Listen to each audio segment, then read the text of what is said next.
I still remember the bing. One message, 9 words, delivered like a bullet. We think it's best for Robin not to show up. 3 days before Christmas. Silence followed, then the chorus of approval. A thumbs up from my sister, another from my brother.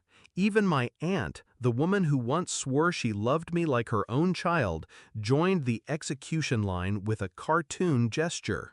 And I sat there, staring at the glowing screen, realizing my family had just voted me out of existence. I didn't cry, I didn't beg, I typed 6 words instead.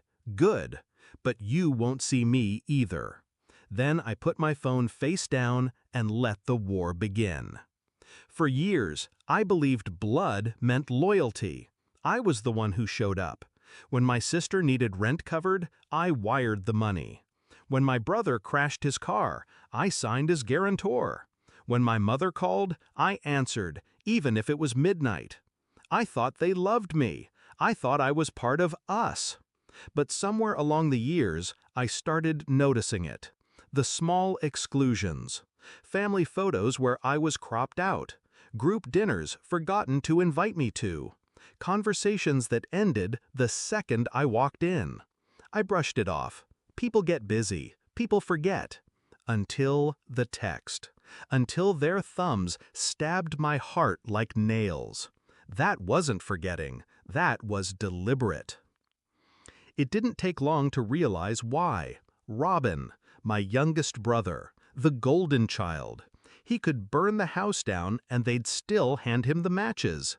His debts? Paid. His failures? Excused. His insults? Laughed off like jokes. And me? The disposable one. The one without children. The one with time to spare. The one who always bent so they didn't have to. Christmas wasn't about family, it was about protecting him. Keeping the spotlight untarnished. And I was the shadow they wanted erased. That night, I sat in the dark with a glass of wine, phone buzzing with notifications I refused to read. For the first time, I felt nothing. No grief, no longing, just clarity. They thought cutting me out would break me, but cutting me out freed me. They wanted Christmas without me? Fine, but they'd learn what Christmas looked like without my silence. I didn't shout, I didn't argue, I planned. Step 1, I stopped paying. The quiet contributions I made, the bills I covered, the repairs I funded, the emergencies I solved, they vanished overnight. My sister's car insurance lapsed. My brother's phone bill went unpaid. My parents' unexpected expenses remained just that, theirs. Step 2, I withdrew access. The spare keys, the Wi-Fi password, the credit card I once lent for emergencies, I canceled them all. One by one, their lifelines disappeared. Step 3, I bought my silence. With the money I once funneled into their needs, I signed a lease. My own apartment. Bright, modern, untouched by their fingerprints. A place where my presence wasn't conditional. A place that was mine. But I wasn't finished. I wrote letters. Not angry rants, not insults, just facts. Every dollar I paid for their emergencies. Every sacrifice I made so they could pretend life was easy. I printed receipts, screenshots, and bank statements. Evidence of a decade of being used. Then, on Christmas morning, while they gathered under the glowing tree, I pressed send. One email, every document attached, CC'd to each of them. No message, no explanation, just the truth. I can only imagine the silence when the email arrived.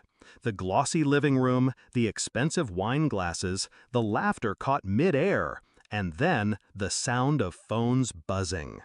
My father opening the attachments, my mother's face paling, my sister's fake smile stiffening. I wasn't there, but I didn't need to be. Because while they sat surrounded by wrapping paper and half-truths, they realized what I had unwrapped for them. A decade of dependency laid bare. And the worst part? They couldn't call me ungrateful, couldn't call me a liar. The numbers didn't lie. Their golden child, their chosen favorites, had never carried them. I had, and now I was gone. That night, I sat in my new apartment, lights off, candles burning, silence wrapping around me like a gift. I thought about the group text, the thumbs ups, the smug certainty that I'd take their cruelty, bend again, crawl back for scraps of affection. But I didn't. They wanted me gone. Now they had their wish. And yet, something told me their Christmas feast tasted bitter.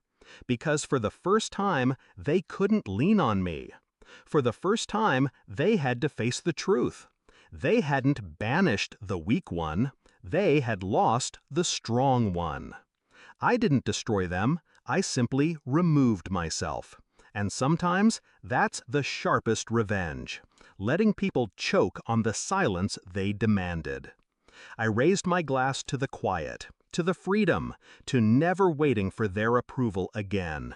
Merry Christmas, I whispered. Enjoy it without me.